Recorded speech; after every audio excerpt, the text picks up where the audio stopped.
ॐ सहनाववतु सहनौ भुनक्तु सह वीर्यं करवावहै तेजस्विनावधीतमस्तु मा विद्विषावहै। ओम शांति शांति शांति। मीमांसा दर्शन की 11वीं कक्षा। मीमांसा दर्शन के प्रथम अध्याय के प्रथम पाद का 5वां सूत्र, उसका भाष्य चल रहा है। सूत्र से संबंधित जो भाष्य था वो तो पूरा हो चुका। अब सूत्र से संबंधित वृत्तिकार का मत और उसके बीच बीच में कुछ और बातें, प्रासंगिक बातें, उनको लेकर के भाष्यकार चर्चा को चला रहे हैं, विवेचना कर रहे हैं। तो पिछले पाठ में से किन्हीं को कुछ पूछना है तो पूछिए जी। ओम आचार्य जी, पृष्ठ संख्या 20 में 5वां सूत्र, इस सूत्र का जो पहला वाक्य है कि औत्पत्तिकस्तु शब्दस्यार्थेन संबंधः, इसका आगे का जो वाक्य है तस्य ज्ञानम उपदेशः अव्यतिरेकश्च, इसके साथ में क्या संबंध है? अलग अलग बातें बताई जा रही हैं, जुड़ी भी हैं। एक सूचना दे देगी, औत्पत्तिकस्तु शब्दस्य अर्थेन संबंधः, वो नित्य संबंध है, ये अल्प विराम हो गया। तस्य ज्ञानम उपदेशः, उसका, उस धर्म का ज्ञान जिसके द्वारा जाना जाता है उसको उपदेश कहते हैं। क्योंकि ये शब्द से संबंधित ज्ञान है, जो धर्म है, धर्म का ज्ञान यहां पर शब्द प्रमाण से माना जा रहा है। और धर्म का ज्ञान किससे होता है? उपदेश से होता है। और उपदेश के अंदर शब्द और अर्थ दोनों रहते हैं। तो उपदेश कैसा है, शब्द कैसे हैं? उपदेश शब्दों का समूह है, जैसा कि इन्होंने लिखा है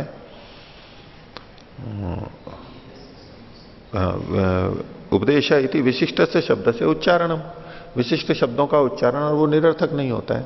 तो पहले इन्होंने बता दिया औत्पत्तिकस्तु शब्द से अर्थेन संबंध और तस्य ज्ञानम उपदेश। संबंध तो जुड़ा हुआ है, एक ही बात को कह रहे हैं, लेकिन एक टुकड़े टुकड़े में देखना है बात को। ओम, इसमें एक दूसरा है कि तस्य ज्ञानम उपदेशः, तो ज्ञान का मतलब बताया था कि ज्ञान का साधन। तो धर्म का जो ज्ञान का साधन है वो उपदेश है, अर्थात उपदेश से धर्म का पता लगता है। तो ये जो कथन है ये तो चोदना लक्षण और तो धर्म, बस वही कथन इसके द्वारा भी हो रहा है। उसको उद्धृत करते हुए कर रहे हैं, उसको उद्धृत करते हुए कर रहे हैं। और वो प्रमाण क्यों है? क्योंकि इन्होंने प्रत्यक्ष आदि अन्य प्रमाणों को तो हटा दिया कि ये तो धर्म ज्ञान में निमित्त नहीं बन सकते। ये क्यों बनता है? धर्म के ज्ञान का निमित्त उपदेश है। और वो क्यों प्रमाण बनता है? इसका शब्द और अर्थ का संबंध औत्पत्तिक है, नित्य है, वो सदा से वैसा ही है। अगर नैमित्तिक होता तो वो गलत हो सकता है। हम पौरुषेय जो होगा, नैमित्तिक होगा कि हम उसको कर रहे हैं, बना रहे हैं, वो गलत हो सकता था। सही भी होता है, गलत भी हो सकता है। ये तो सदा से ऐसा ही है, ऐसे सत्य ही है। वो उसके पात में बात छुपी है। अव्यतिरेकश्च, ये भी है कि झूठा नहीं होता है, संबंध नित्य है और ये झूठा नहीं होता है। जी ओम आचार्य जी, और एक इसी सूत्र में यहाँ पर जो तत्प्रमाणम अनपेक्षत्वात्, वो स्वतः प्रमाण है अन्य किसी प्रमाण की अपेक्षा न होने से, ऐसा जो हेतु दिया है। तो इसमें कुछ लोग ऐसा आक्षेप करते हैं कि किसी भी प्रमाण की अपेक्षा न करते हुए जब किसी चीज़ को हम स्वतः प्रमाण मान रहे हैं, तो उसी प्रकार से किसी भी प्रमाण की अपेक्षा न करते हुए स्वतः अप्रमाण भी कह सकते हैं। तो उसमें क्या हेतु रहेगा दोनों में विशेष, जिससे कि पता करें कि स्वतः प्रमाण ही है, अप्रमाण नहीं है? नहीं, जिसको प्रमाण की अपेक्षा नहीं होती वो अप्रमाण हो ऐसा थोड़ा ना कहेंगे। आपने कहा जो स्वतः प्रमाण है उसको अन्य प्रमाण की अपेक्षा नहीं होती। तो अन्य प्रमाण की अपेक्षा तो अन्य प्रमाणु की अपेक्षा किसको नहीं होती है? दूसरा वाक्य जो आपने कहा है, अप्रमाण को। अप्रमाण को जो प्रामाणिक है उसको अन्य प्रमाणु की अपेक्षा नहीं होती है। क्यों नहीं होती है? जो अप्रामाणिक है उसको तो अन्य प्रमाणु की अपेक्षा होगी ही, यदि उसको प्रमाणित करना है तो। ये कथन कैसे बनेगा? नहीं, ऐसे कह रहा हूं कि जैसे स्वतः प्रामाण्य, तो जब स्वतः इस हेतु को प्रस्तुत करते हुए हम किसी की प्रामाणिकता को बता रहे हैं, तो उसी हेतु से किसी की अप्रामाणिकता को भी बताया जा सकता है। मतलब कैसे कि स्वतः अप्रामाणिक है? स्वतः अप्रामाणिक है। जैसे आप वेद के विषय में कि जैसे कह रहे हैं कि वेद स्वतः प्रमाण है, अब जैसे मैं कहता हूं कि वेद स्वतः अप्रामाणिक है, तो अब इन दोनों में विशेष को पता करने के लिए स्वतः प्रामाणिक ही है, अप्रामाणिक नहीं है, इसमें विशेष को लाना पड़ेगा। वो क्या? वेद प्रामाणिक है या अप्रामाणिक है? वेद प्रामाणिक है अप्रामाणिक है? प्रमाण है ना, वेद प्रामाणिक है ना, ये मान करके चल रहे हैं, या वेद अप्रामाणिक है ये मान के चल रहे हैं? नहीं, वेद प्रामाणिक है। अब उनका प्रामाण्य स्वतः है या परतः है, ये विषय आगे का है। जो प्रामाणिक है तो प्रामाणिक, अब वो स्वतः प्रामाण्य है, उसका अपने आप में सिद्ध है या तो अन्यों से सिद्ध किया जा रहा है, ये आगे का प्रश्न होता है। तो जब हम कहते हैं स्वतः प्रामाण्य है इसका मतलब प्रामाण्य तो हम मान रहे हैं उसका। अब अगर कोई दूसरा ये कहता है कि वेदों का अप्रामाण्य स्वतः अप्रामाण्य है, तो पहले ये बताया वो कि वेदों का अप्रामाण्य कैसे है, फिर वो अप्रामाण्य स्वतः है या परतः है, इसकी बात में चर्चा करेंगे। वेदों का अप्रामाण्य है, पहला तो ये स्तर होगा, सिद्ध करना होगा कि वेद अप्रामाणिक है। अब वो अप्रामाणिकता स्वतः है या परतः है, ये तो बाद की बात होगी। पहले ये तो सिद्ध करो कि वो अप्रामाणिक है। ये तो जो जिस तरह से प्रश्न किया, ये तो केवल शाब्दिक प्रश्न उठा दिया विपरीत करके। भाव अभाव की भी सत्ता होती है, क्योंकि अभाव भी है ना, उस तरह की बात है। ये तो वाक्य किसी को वाक्य रचना में बोल दिया। हम जब वेद को प्रामाणिक मानते हैं तो स्वतः और परतः का निर्णय करते हैं। अब वो अगर स्वतः अप्रामाण्य कहता है वेद का, तो पहले ये तो बताए कि अप्रामाणिक है, कैसे पता लगा उसको? वेद अप्रामाणिक है ये कैसे पता लगा? जी, मतलब वो ऐसे कहते हैं कि स्वतः आपने प्रामाणिकता को सिद्ध करने के लिए स्वतः को हेतु बनाया है। उससे पूछ रहा हूं ना अगला प्रश्न, वो तो कह दिया उसने, ये तो शाब्दिक बोल दिया विपरीत करके। भाव की सत्ता है तो अभाव की भी सत्ता है, ऐसे ऐसे जो बोल देते हैं ऐसे ये है। और वो अप्रामाणिक है ये कैसे कह रहे हैं आप? नहीं, स्वतः है कैसे? वो बताना पड़ेगा ना उसको, स्वतः अप्रामाणिक कैसे है? स्वतः अप्रामाणिक कैसे हैं? स्वतः भी तो बताना पड़ेगा ना उसको। हाँ जी, मतलब स्वतः अप्रामाणिक कैसे है, तो कैसे कहते हुए हम विशेष को लाना चाह रहे हैं, तो वो विशेष क्या मानेंगे प्रामाणिक पक्ष में भी, वो पूछना चाह रहे हैं। ये तो आप प्रति प्रश्न कर रहे हो। अभी जो प्रश्न किया जा रहा है उसका उत्तर दो पहले। नहीं, उत्तर नहीं देना, ये ऐसे थोड़ा ना होता है। आप खुद अपना उत्तर देना पड़ेगा उनको, जो भी ऐसा बोलते हैं। वो तो प्रतिक्रिया स्वरूप, आपने ऐसा बोला तो हम ऐसा बोल देंगे, आपने ऐसा बोला तो ऐसा नहीं, कुछ आधार होता है। तो आप पहले पूछते कि आप इसको स्वतः प्रामाण्य कह रहे हो, तो स्वतः प्रामाण्य कैसे होता है ये पूछते वो, तो उसका उत्तर देते। अभी तो उन्होंने ये कहा कि जैसे आप इसको स्वतः प्रामाण्य मानते हो, ऐसे हम इसको स्वतः अप्रामाण्य मानेंगे, कह दिया उन्होंने। तो दूसरा पूछ रहा है स्वतः प्रामाण्य वाला, भाई आप स्वतः अप्रामाण्य कैसे मानोगे? तो उसके प्रश्न का उत्तर पहले देना होगा। उस पर भी प्रश्न थोड़ा ना करेंगे कि अच्छा आप स्वतः प्रामाण्य कैसे मानोगे। ये बातचीत का तरीका नहीं होता है, ये तो वितंडावादी है। नहीं, वो तो दोनों तरफ समान ही है, वो तो केवल खंडन करने के लिए प्रवृत्त है। कैसे भी बोलना है, उत्तर देना होगा। तो वो उत्तर देना होगा कि स्वतः अप्रामाण्य कैसे है, कैसे स्वतः अप्रामाण्य माना है।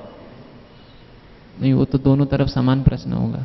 समान प्रश्न तो बाद में आएगा, वो फिर षटपक्षी प्रकरण चलेगा अगर दोनों तरफ है तो।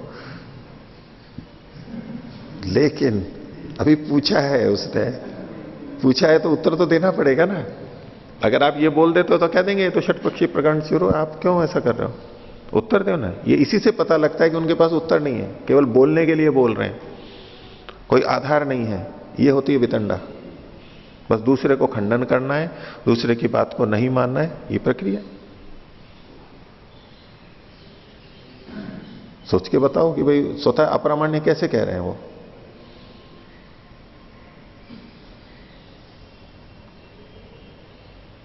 तो अब स्वतः प्रमाण कैसे, ये पूछ रहा हूं। तो पहले ये स्वीकार करो कि निग्रह स्थान में जा चुके हो, उसके बाद फिर तो यूं प्रश्न पूछते, आपको प्रश्न ही ऐसे करना चाहिए था फिर कि भाई इसका स्वतः प्रामाण्य क्यों है।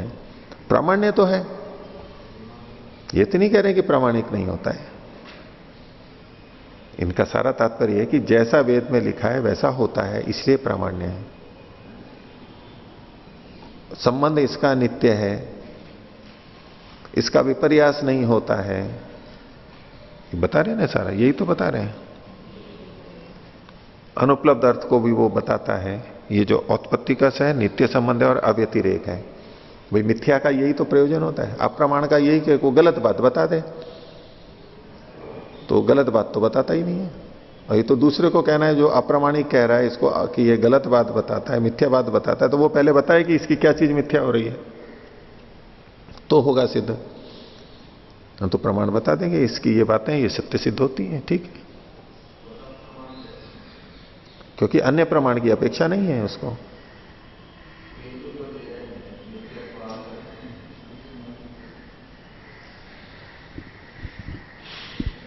ये चर्चा अभी आगे और चलेगी, ये तो अभी शुरुआत हुई है। अभी भाष्य चलेगा आपका 8-10 दिन इसी सूत्र का, इतना लंबा है।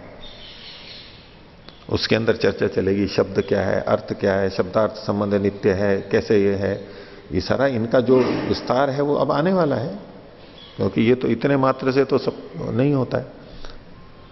भाष्य अभी बहुत लंबा चलेगा इसी सूत्र का।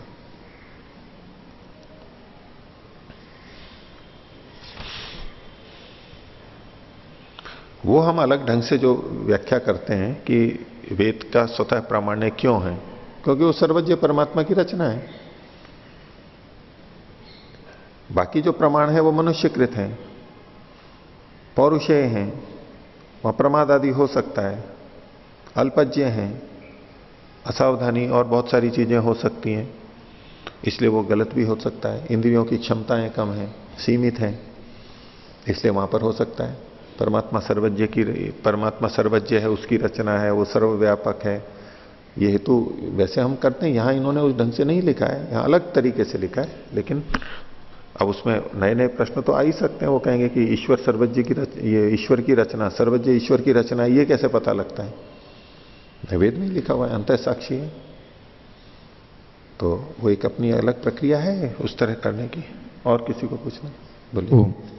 पृष्ठ संख्या 22, इसमें जो वृत्तिकार का मत चालू हुआ है, उसमें से ऊपर से दूसरी पंक्ति, उसमें प्रत्यक्षादीनि ही प्रसिद्धानि प्रमाणानि, ना क्यों जोड़ रहे हैं, ना कहाँ लिखा है, ना नहीं, हाँ, प्रत्यक्षादीनि ही प्रसिद्धानि प्रमाणानि, हाँ, तद अंतर्गतम च शास्त्रम, हाँ, अतः तदपि न परीक्षितव्यम। हाँ, तो ये समझाना, इसमें क्या समझ में नहीं आया। ये प्रत्यक्षादि के अंतर्गत शास्त्र कैसे कह रहे हैं? प्रमाण है, हाँ, प्रत्यक्षादि प्रमाण में प्रत्यक्ष भी आ गया, अप्तोपदेश आ गया, अनुमान आ गया, तीन है। आप उपमान ले लीजिए, अर्थापत्ति ले लीजिए, अभाव ले लीजिए, जो भी लेने हैं आपको, वो सब प्रमाण, उन पर जो प्रमाण है, प्रमाणों की जो गणना की जाती है, उसमें अप्तोपदेश या शब्द प्रमाण शास्त्र नहीं आ जाते हैं, आ जाते हैं, बस उसी तरह आ रहे हैं, उसी में प्रमाणों के अंतर्गत वो भी आता है। तो चूंकि प्रमाण प्रसिद्ध है, प्रकर्ष रूप से सिद्ध है। एक प्रसिद्ध का मतलब होता है उसकी ख्याति होती है, इसकी बहुत प्रसिद्धि हो रही है, यश फैल रहा है। यश भी उसी का फैलता है जो सिद्ध होता है, गलत का भी होता है, लेकिन उस प्रस्तुत ये होता है कि यहाँ ये सिद्ध है, तभी तो प्रसिद्धि होती है।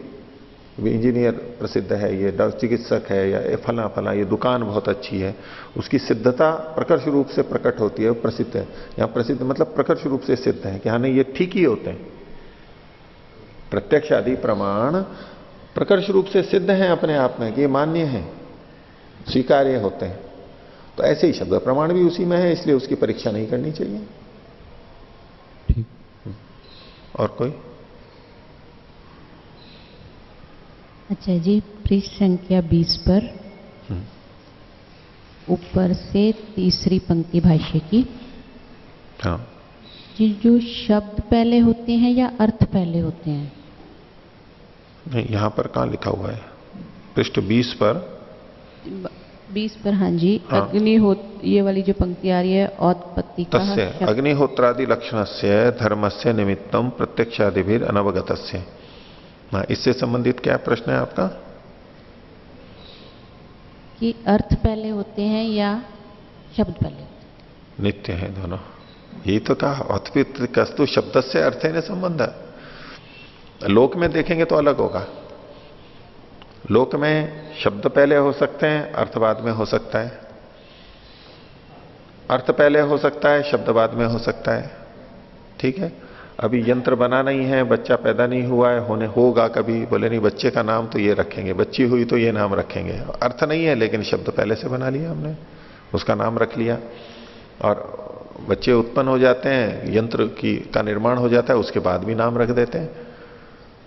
यहां तो दोनों तरह से होता है कि शब्द पहले या अर्थ पहले व्यवहार में। और बोलचाल के अंदर है तो हमने शब्द सुनते ही उसका अर्थ भी हमें पता लग जाता है। शब्द सुनते हैं तो अर्थ पता लगता है। सुनते हैं, जब दूसरे से सुनते हैं तब पहले शब्द आता है और शब्द का फिर अर्थ हमारे को पता लगता है। लेकिन जब हम बोलते हैं दूसरों के लिए तो पहले अर्थ आता है, फिर उस अर्थ के अनुरूप शब्द हम बोलते हैं। तो शब्द और अर्थ बोलने और सुनने वाले की दृष्टि से अलग अलग होते हैं। आपको कुछ कहना है तो पहले आपके अंदर वो अर्थ या भाव आएगा ना कि मेरे को ये चीज कहनी है। शब्द तो उसके बाद में आएंगे। और दूसरा व्यक्ति जो आपकी बात को सुन रहा है वो पहले शब्द सुनेगा और शब्द सुन के अर्थ लगाएगा कि आप क्या कहना चाह रहे हैं।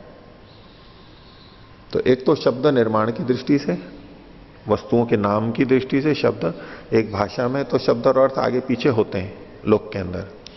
और जो वैदिक शब्द हैं वो शब्द और अर्थ दोनों नित्य हैं, दोनों अनादि हैं। इसलिए कौन पहले कौन बाद में रचना की दृष्टि से किसका क्या नाम है ये नित्य है, अनादि है। इसलिए वहां पहले बाद का प्रश्न ही नहीं आएगा, साथ ही साथ में है। यही औत्पत्ति कस्तु का। लेकिन उस ज्ञान को भी जब परमात्मा देता है हमें, जैसे वेद ज्ञान दिया, तो वेद ज्ञान दिया तो जिस समय परमात्मा दे रहा है तो यानी जो शब्द उनको बता रहा है तो अर्थ पहले है और फिर साथ में शब्द दे रहा है देने के समय, जैसे लोक में होता है। और जब हम वेद को हम लोग पढ़ते हैं तो पहले शब्द को पढ़ते हैं, फिर उससे हमें अर्थ पता लगता है। तो हमारे लिए पहले शब्द होते हैं, फिर अर्थ आता है।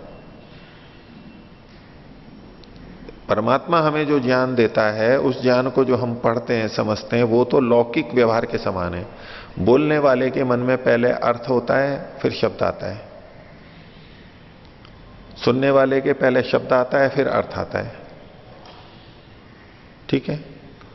लेकिन रचना की दृष्टि से लोक में शब्द और अर्थ आगे पीछे हो सकते हैं, कभी शब्द पहले कभी अर्थ पहले। लेकिन परमात्मा के ज्ञान में जो है वहां शब्द और अर्थ नित्य हैं, तो दोनों अनादि हैं, उसमें आगे पीछे का कथन नहीं होता है।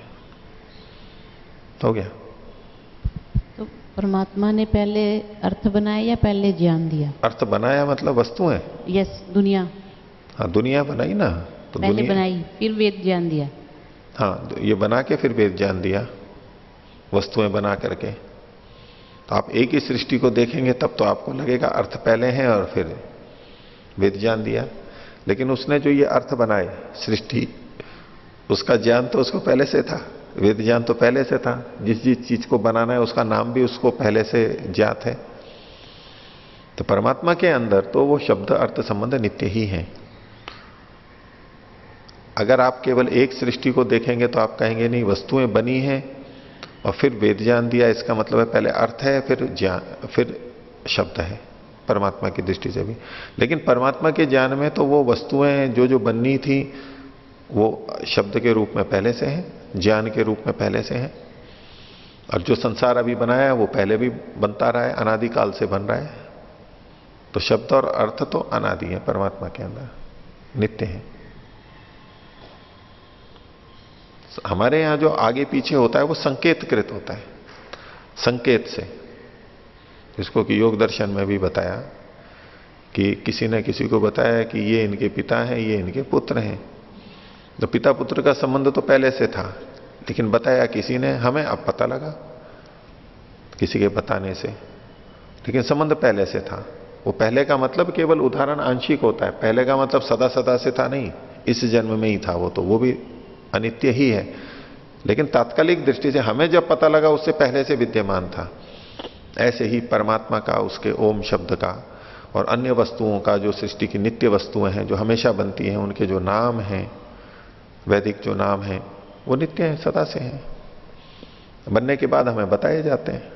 हम उत्पन्न होते हैं, हमारे को कहते हैं ये पृथ्वी है, ये अग्नि है, तो संकेत से हमें पता लगा, किसी ने समझाया कि ये इसका नाम होता है। लेकिन हमें जब पता लगा तभी से उसका नाम शुरू हुआ, ऐसा तो नहीं है, वो तो पहले से था। पूर्व पीढ़ी को पता था, उससे पहले पता था। ऐसे ही पूर्व सृष्टियों में भी था, अनादिकाल से। हो गया? और बोलिए,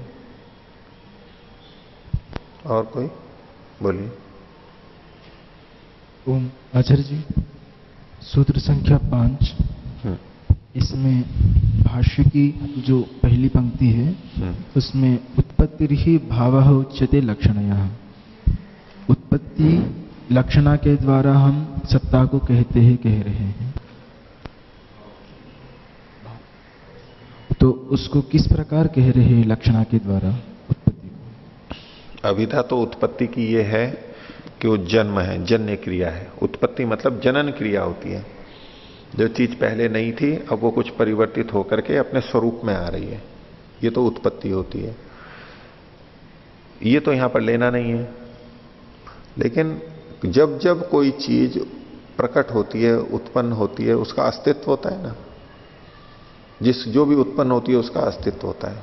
तो ये उत्पन्न हुई मतलब तो वो है, उत्पन्न हुई है मतलब उसका अस्तित्व है, ये साथ में जुड़ी भी बात है। बस इसको यहां पर ले लिया। सत्ता, जो उत्पन्न होता है उसकी सत्ता होती है, बस इसलिए सत्ता ले लिया है अर्थ यहां पर। ये लाक्षणिक अर्थ ले लिया।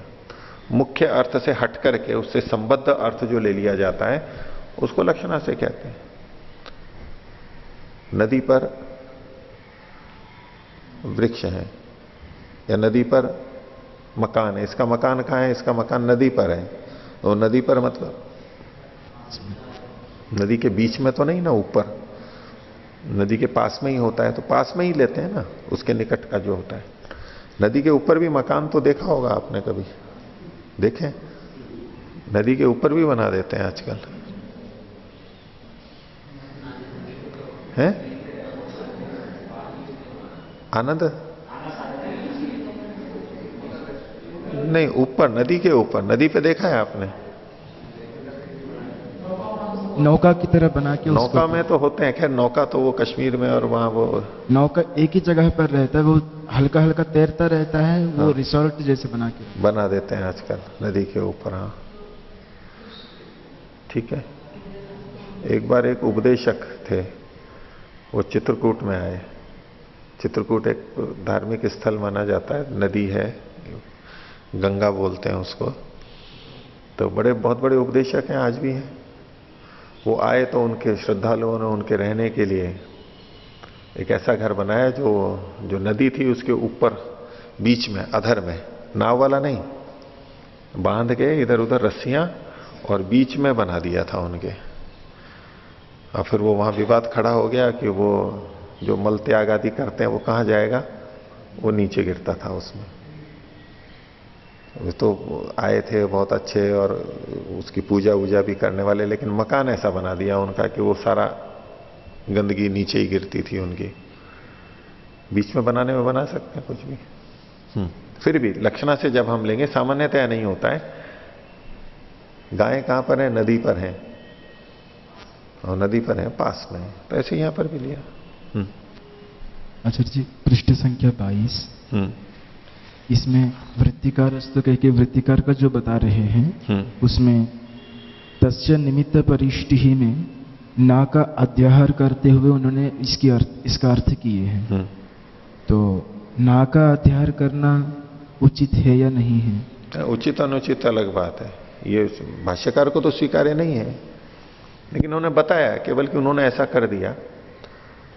उनको शब्द प्रमाण पे और इन पे प्रमाणों पे इतना विश्वास है कि प्रमाणों की तो कोई परीक्षा होती ही नहीं है, प्रमाण तो प्रमाण होते हैं, सिद्ध ही हैं, वो प्रमाण कह ही उसको रहे हैं जो सिद्ध होता है। लेकिन न्याय दर्शन में प्रमाणों की परीक्षा की गई है। भाई जिसको हम प्रमाण कह रहे हैं, अभी तो हम प्रमाण ही समझ रहे हैं ना उसको। मृग तृष्णा में जल दिखाई दे रहा है तो अभी तो वो उसको प्रत्यक्ष ही मानेगा ना, उसको तो संदेह नहीं है ना कि मैं प्रत्यक्ष नहीं कर रहा हूं, उसको तो यही लगेगा मैं प्रत्यक्ष कर रहा हूं। तो उस दृष्टि से उसको प्रत्यक्ष कह दिया जाता है। कई जने आपत्ति करते हैं कि भाई ये तो अव्यभिचरित होना चाहिए, ये खंडित हो रहा है तो उसको प्रत्यक्ष कैसे कहेंगे। भाई वो व्यक्ति तो अभी इसको प्रत्यक्ष ही मान के चल रहा है ना, इंद्रियार्थ सन्निकर्ष से ज्ञान हो रहा है, तो उतने अंश में उसको प्रत्यक्ष कह दिया जाता है। लेकिन अगर वो खंडित नहीं होता है तभी प्रत्यक्ष कहलाएगा, वास्तविक प्रत्यक्ष तो। और जो वो वास्तविक प्रत्यक्ष है वो तो कभी खंडित होता ही नहीं है, तो इसलिए उसकी भी परीक्षा करने की आवश्यकता नहीं है, वो तो सत्य ही होता है। लेकिन सत्य मानते हुए भी कि वो जिसको हम सत्य कह रहे हैं उसकी परीक्षा नहीं करनी चाहिए, लेकिन वो सत्य है, अव्यभिचरित है, ये कैसे पता लगेगा, उसके लिए फिर कुछ ना कुछ परीक्षा करनी पड़ेगी। भाष्य में देखना है वो मना करते हुए भी परीक्षाएं एक तरह से परोक्ष ढंग से परीक्षा ही कर रहे हैं। इन्होंने कहा परीक्षा नहीं करनी चाहिए, लेकिन जब प्रश्न किए तो देखना अभी कैसे क्या क्या बोलते हैं। जी ये पृष्ठ संख्या 20 जी सूत्र में जो अर्थे अनुपलब्धे लिखा है, तो यहाँ पर जो प्रेरणा है वो अनुपलब्ध अर्थ में भी प्रमाण है, तो अनुपलब्ध निश्रेयस में भी प्रमाण है। हाँ, निश्रेयस हो गया। धर्म जिसको ये कह रहे हैं अगले जन्मों में जो होने वाला है। अनुपलब्ध अर्थ मतलब वर्तमान में हम इंद्रियों से जिसको नहीं जान सकते, हम हमारे द्वारा उपलब्ध नहीं, बुद्धि उपलब्धि ज्ञानमिति अनर्थांतरम। अनुपलब्ध मतलब अज्ञात, हमें ज्ञात नहीं है। एक अनुपलब्ध का मतलब होता है कि वो होती ही नहीं है ही नहीं, है ही नहीं, उसमें नहीं, हमें नहीं पता लग रही है, हमारे लिए उपलब्ध नहीं है, हमें ज्ञात नहीं हो रही है। उन बातों का पता भी इससे लगता है, और शास्त्र की विशेष मुख्यता उसी में ही है। इसका अर्थ हुआ कि निश्रेयस उपलब्ध नहीं है। नहीं है, उपलब्ध नहीं है मतलब ज्ञात नहीं है, और ज्ञात नहीं है मतलब इंद्रिय गम्य नहीं है। हम अपनी इंद्रियों से नहीं जान सकते कि मुक्ति होती है, कैसे जानेंगे? पुनर्जन्म होता है, कैसे जानेंगे अपनी इंद्रियों से? हम कर्माशय होता है, कर्म का फल होता है, हम अपनी इंद्रियों से कैसे जानेंगे? बताइए, कैसे जानेंगे? पता ही नहीं लगता है हमारे। इंद्रियों से पता लगता होता तो आजकल सभी जने मुक्ति को, अनिश्रेयस को भी मान लेते, पुनर्जन्म को भी सब जने मान लेते, कर्माशय इसको भी सब मान लेते। नहीं है, ठीक है।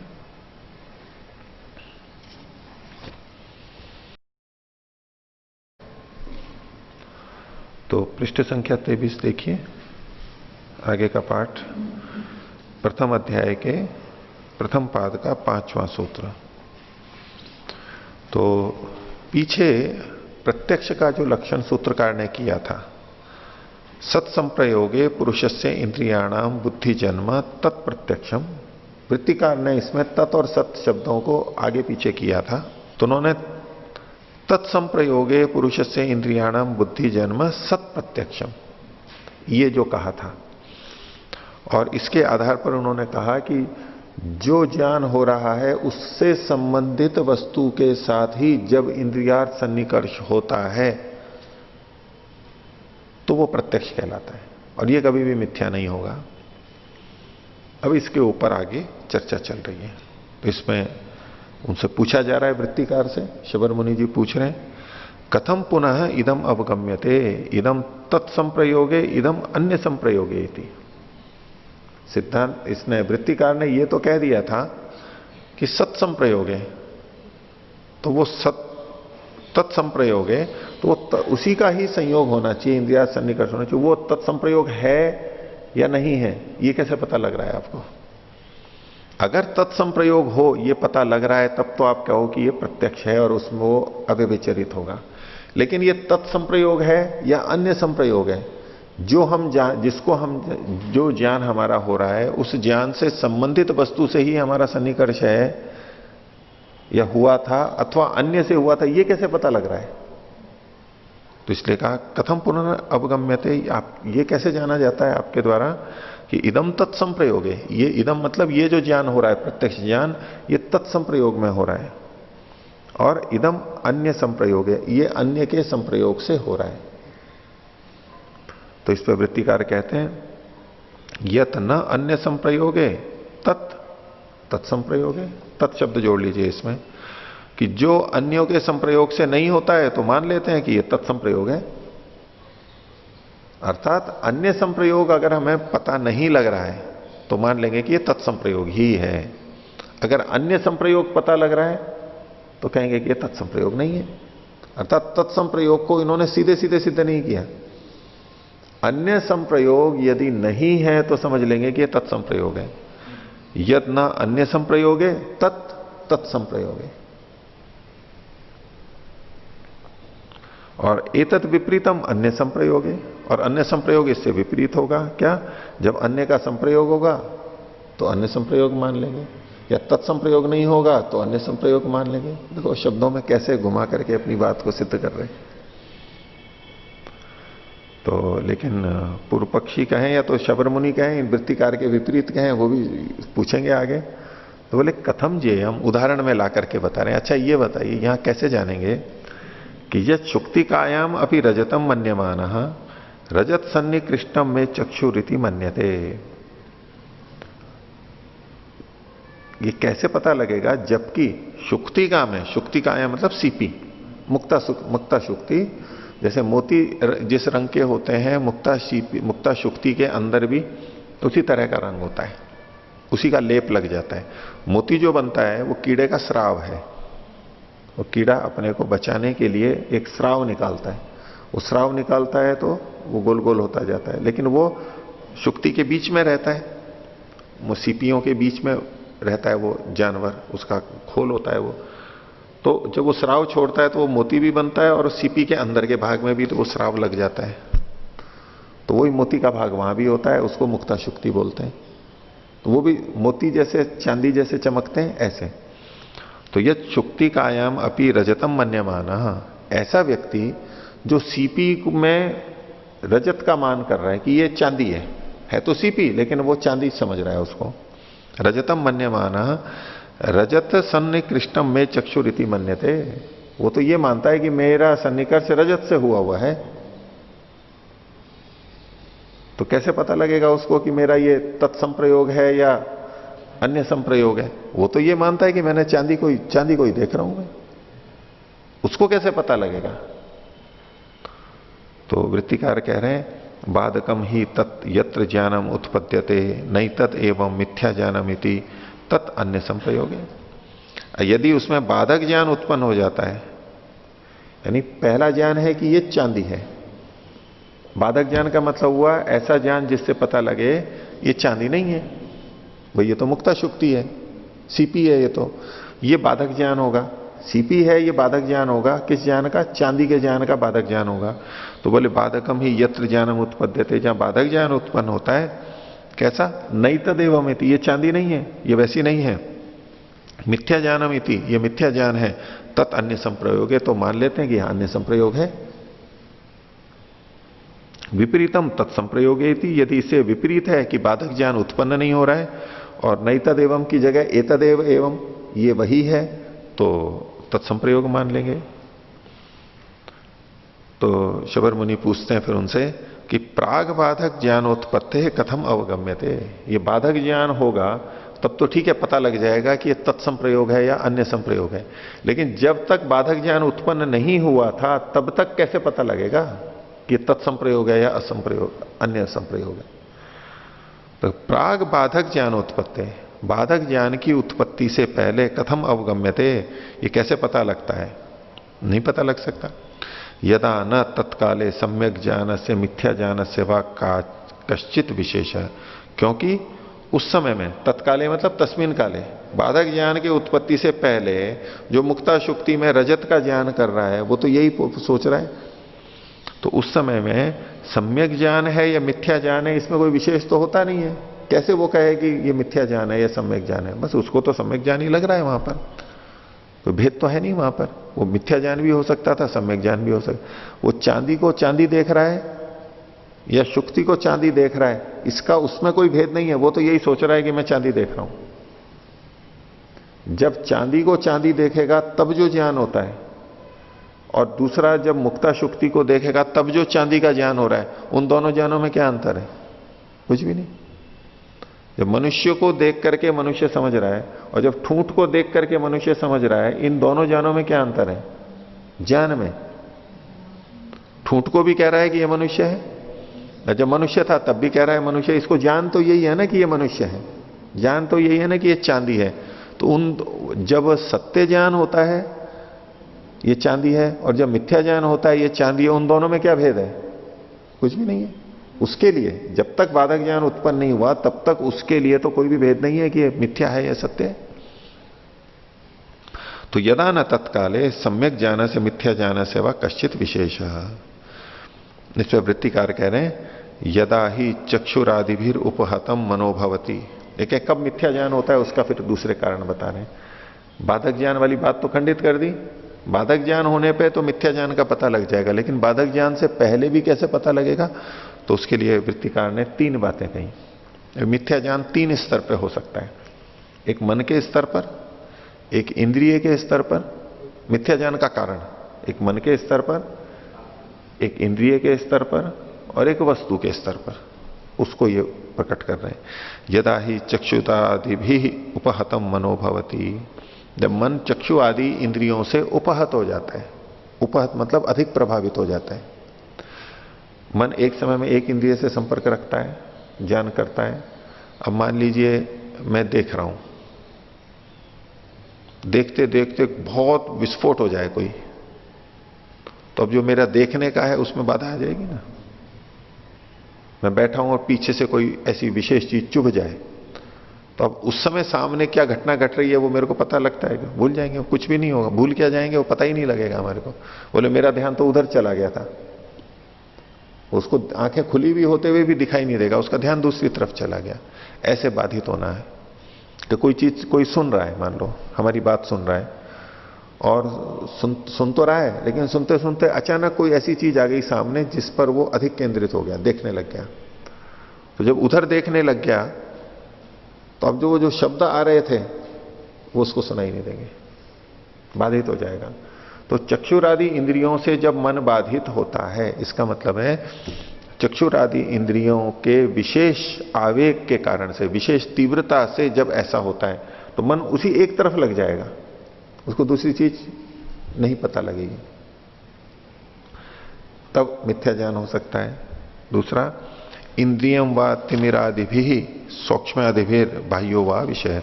तो इंद्रियम व तिमिरादि भी, ये दूसरी बात हुई। इंद्रियां तिमिर आदि रोगों से ग्रस्त हो जाएं। तिमिर एक रोग है जिसमें कालापन दिखता है या ठीक से नहीं दिखता है। तो इसका मतलब है नेत्र रोग कोई हो या श्रोत्र का रोग हो, अपनी जो ज्ञानेंद्रियां हैं उनका कोई रोग हो जाएगा, तब भी मिथ्या ज्ञान हो सकता है। तो एक मन के स्तर पर, एक इंद्रिय के स्तर पर। और तीसरा का सूक्ष्मादिभिर बाह्यो व विषय, जो बाह्य विषय है जिसको हम जान रहे हैं वो यदि सूक्ष्म आदि हो, अति सूक्ष्म हो, तो भी मन ठीक है, एकाग्र है, इंद्रिय भी ठीक है, लेकिन फिर भी वो वस्तु सूक्ष्म है तो हमें गलत ज्ञान हो जाता है। वो होते हुए भी हम कह देंगे नहीं है, अथवा गलत हम जान लेंगे उसको। सूक्ष्म आदि भी मतलब अति सूक्ष्म है या अति दूर है। अब दूर से हम किसी व्यक्ति को देख रहे हैं तो गलत भी समझ लेते हैं, हम सोचते हैं वो है, लेकिन वो होता नहीं है, दूसरा हो जाता है।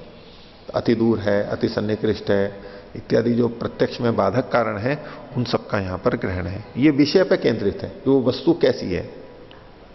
ततो मिथ्या ज्ञानम, इन 3 तरह से मिथ्या ज्ञान हो सकता है। तो बोले ऐसे पता कर लेंगे हम। और अनुपहतेषु ही सम्यक ज्ञानम, और जब ये अनुपहत होते हैं यानी ठीक ठीक होते हैं, मन किसी दूसरी इंद्रिय से उपहत नहीं होता है, इंद्रियों में कोई रोग नहीं होता है, और वस्तु जितनी दूर या निकट होनी चाहिए उतनी उचित मात्रा में है, ना अति सूक्ष्म है ना अति स्थूल है, तो हमें ठीक ठीक ज्ञान होता है। आगे, इंद्रिय मनो अर्थ सन्निकर्षो ही सम्यक ज्ञान से हेतु। अब यहां सन्निकर्ष को विशेष कहा जा रहा है। इंद्रिय मन और अर्थ का सन्निकर्ष सम्यक ज्ञान का कारण है। वस्तुएं तो तीन हो गई, इंद्रिय, मन और अर्थ। अर्थ मतलब वस्तु, तीन तो ये हो गई। अब इन तीनों का जो सन्निकर्ष हो रहा है, संयोग हो रहा है, वो ठीक होना भी सम्यक ज्ञान में कारण है। असति तस्मिन मिथ्या ज्ञानम, यदि ये सन्निकर्ष ठीक नहीं हुआ है तो मिथ्या ज्ञान हो जाएगा। तद उभयगतो दोषो मिथ्या ज्ञान से हेतु हो, दोनों में स्थित दोष मिथ्या ज्ञान का कारण बनता है, द्रव्यगत या सन्निकर्षगत। द्रव्यगत में तीनों का होगा, मन, इंद्रिय और विषय, ये द्रव्यगत में जाएंगे तीनों। और सन्निकर्ष मतलब इनका जो संयोग हो रहा है, वो दोनों में से कहीं पर भी दिक्कत है तो मिथ्या ज्ञान हो जाएगा। दुष्टेषु ही ज्ञानम मिथ्या भवति, इनके दुष्ट होने पर मिथ्या ज्ञान होता है। तो फिर इससे पूछ रहे हैं कि कथम अवगम्यते, ये पता कैसे लगता है? तो कहा दोषापगमे संप्रतिपत्ति दर्शनात्, जब ये दोष हट जाते हैं, वृत्तिकार कह रहा है कि जब दोष इनके हट जाते हैं तो संप्रतिपत्ति यानी सम्यक ज्ञान के देखे जाने से, जब जब इनमें दोष नहीं होते तब तक सम्यक ज्ञान देखा जाता है। इसका मतलब है कि जब जब इनमें दोष होते हैं तब तक मिथ्या ज्ञान होता है। कथम दुष्टा दुष्ट अवगम इति चेत, फिर हमें ये दुष्ट और अदुष्ट का ज्ञान कैसे होता है कि ये ठीक है या गलत है? जब हमने जान लिया ये ठीक है या नहीं है, ये कैसे पता लगेगा? तो उसके लिए उत्तर दे रहे हैं कि प्रयत्नेन अनविच्छन्तो न चेत दोषम अवगच्छेमहि, प्रयत्न से खोज करते हुए जब इसमें हम कोई दोष नहीं देखते हैं तो हम कह लेंगे कि हमारा ज्ञान ठीक है। प्रत्यक्ष आदि से जो ज्ञान हुआ उसको प्रयत्न से फिर खोज करेंगे और फिर भी अगर कोई दोष दिखाई नहीं दे रहा है तो हम समझेंगे कि ये ठीक है। तो अब ये क्या किया उसने? परीक्षा तो हो ही गई ना, जबकि कह रहे थे कि उसकी परीक्षा की जरूरत नहीं है, लेकिन जब इतने प्रश्न किए तो परीक्षा पे आ गए। कैसे पता लगेगा? पर पता तो लगता ही है हमें, और परीक्षा करते ही हैं हम भी। तो प्रयत्न न अनविच्छतो न चेत दोषम अवगच्छेमहि, और प्रमाणाभावात अदुष्टम इति मन्येमहि, और प्रमाण का अभाव होने पर, प्रमाण का अभाव मतलब दोष के प्रमाण का अभाव होने पर, ये दोष है ये भी तो प्रमाण से ही सिद्ध होगा।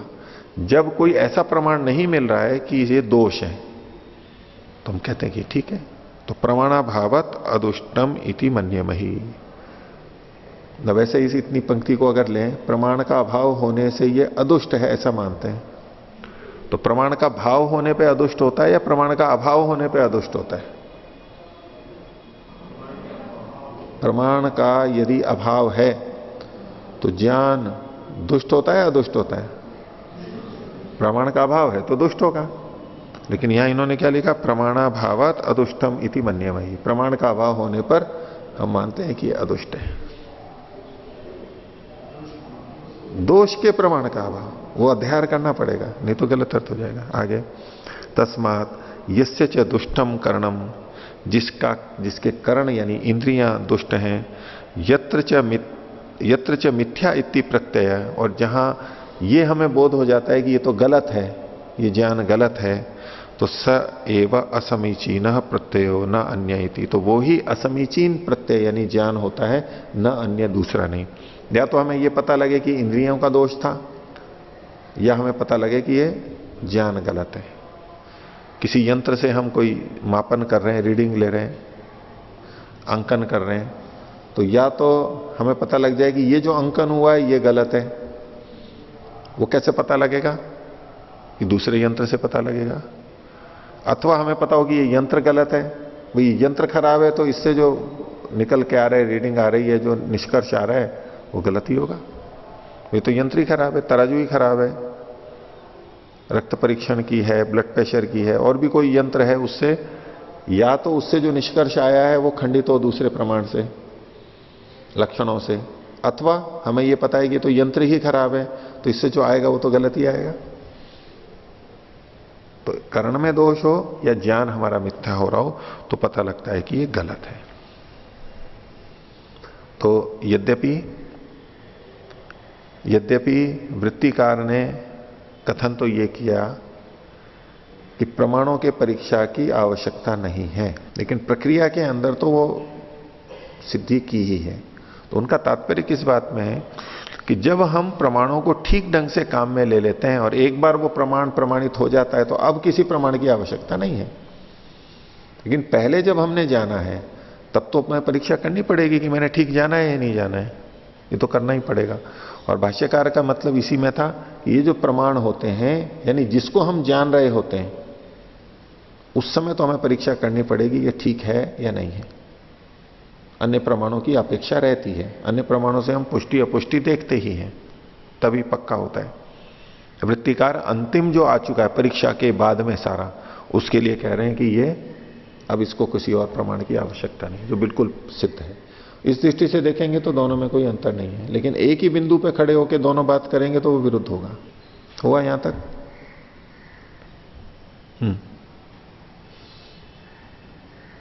आचार्य जी, यहाँ आपने बताया कि यंत्र खराब हो सकता है, तो हमको अर्थ की परीक्षा करनी पड़ेगी, प्रमाण की परीक्षा करनी पड़ेगी। जैसे प्रत्यक्ष प्रमाण में दोष है तो उसकी परीक्षा करनी पड़ेगी या अर्थ की परीक्षा करनी पड़ेगी? दोनों की करेंगे। यंत्र अगर खराब है उसकी भी परीक्षा की जा सकती है।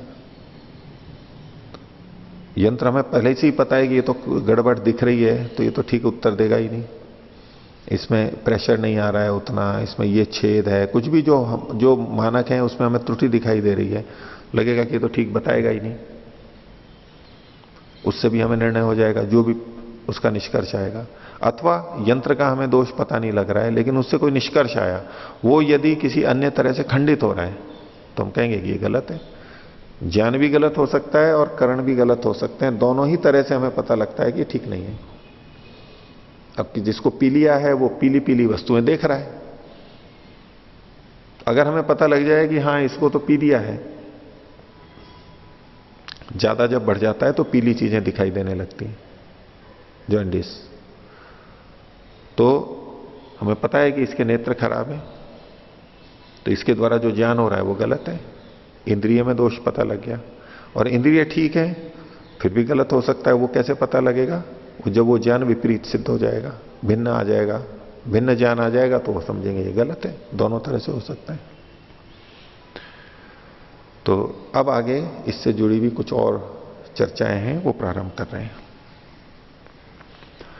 तो ये जो सारा हमारा प्रसंग चल रहा है वो ज्ञान का चल रहा है। प्रत्यक्ष आदि में भी हम किसी वस्तु को जानते हैं, कुछ हमें ज्ञान होता है, तो उसके विषय में एक मान्यता रखी जा रही है। पूर्व पक्षी का कथन है, ननु सर्व एव निरालंबन स्वप्नवत प्रत्यय। ये जो कुछ भी प्रत्यय है, ज्ञान हो रहा है, वो निरालंबन है, आलंबन रहित है।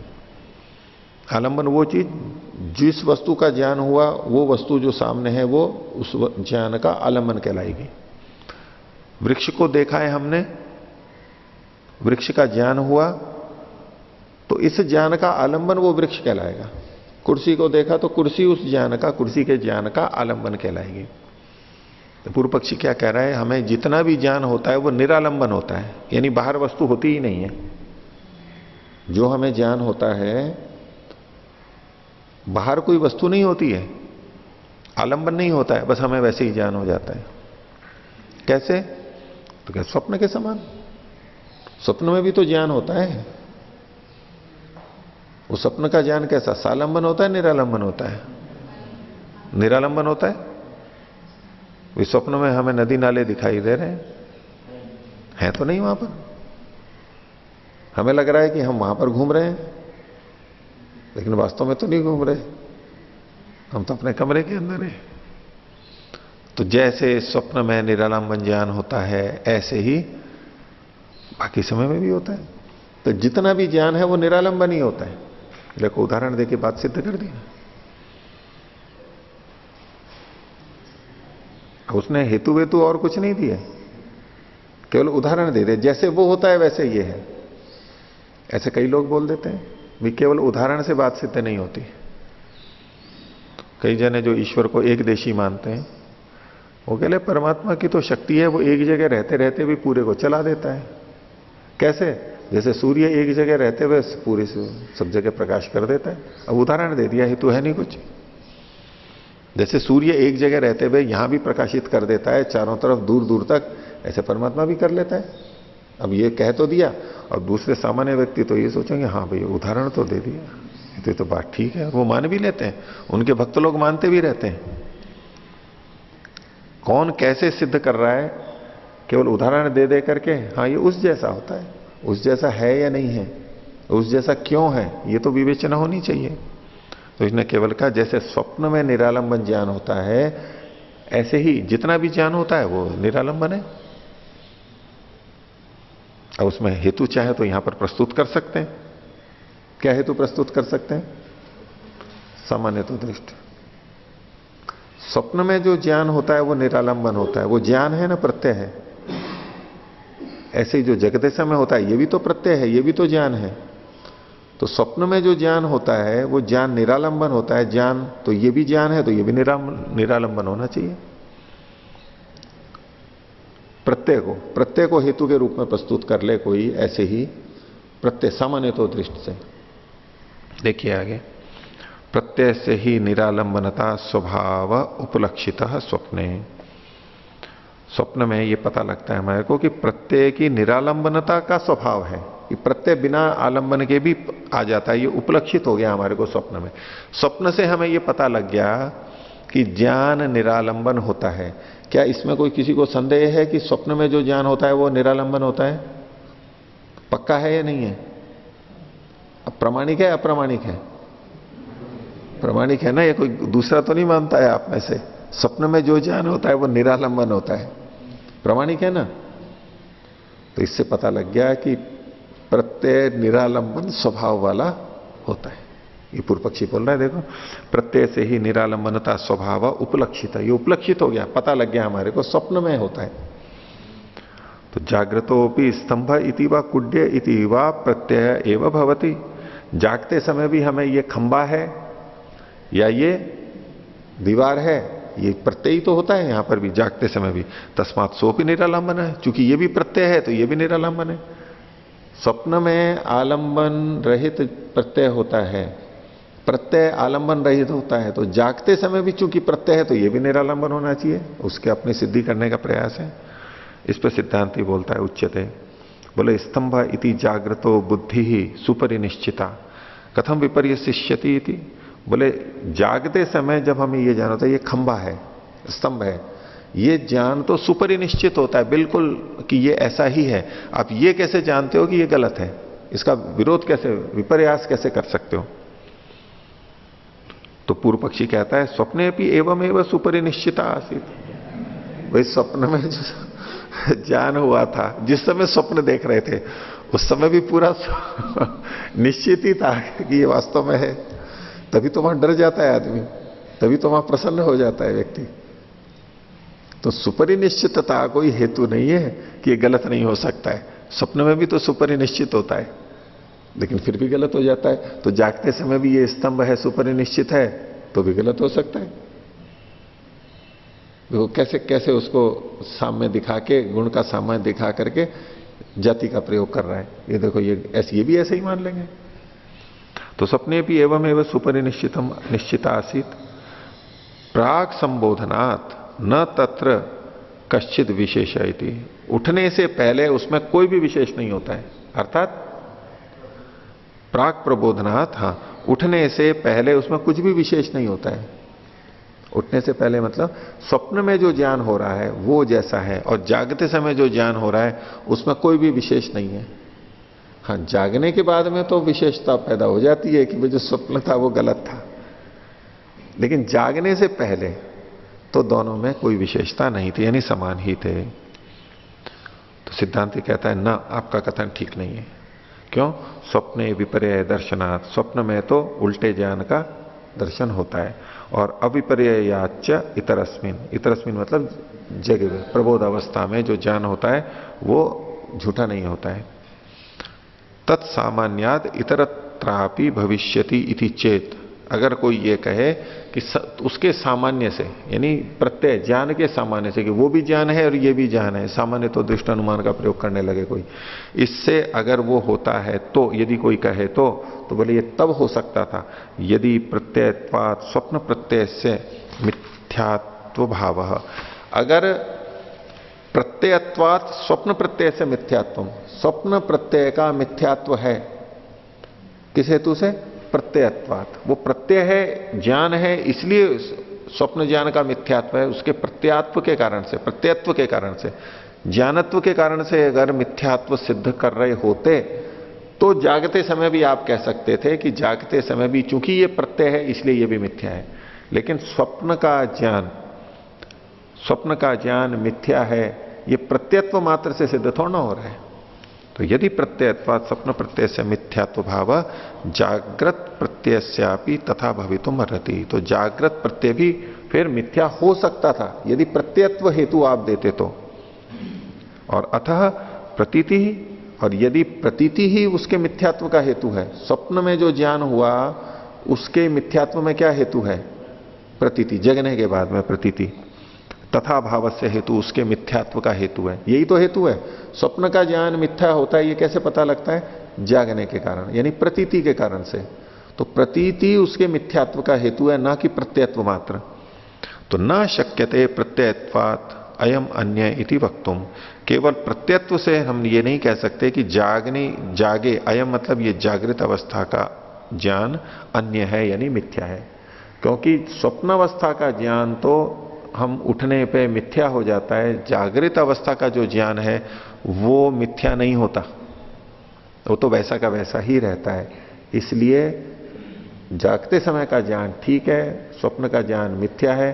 तो स्वप्न के समान जागती अवस्था में भी निरालंबन ज्ञान हो रहा है कि वस्तु तो कुछ है ही नहीं और हमें केवल ज्ञान होता जा रहा है, ये बात गलत है।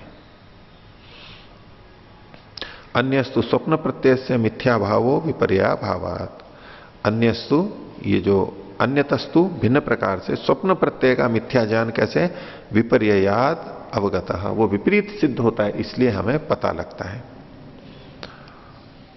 और ये कैसे कैसे होता है उसको फिर और आगे बताएंगे। कुत इति चेत, इसी प्रसंग को आगे बताएंगे।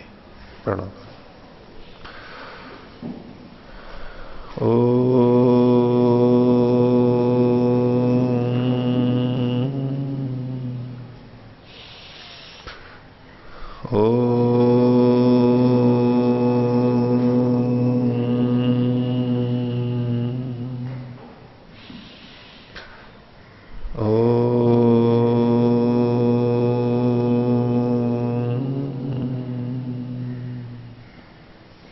सभी को साधारण अभिवादन। ओम शांति।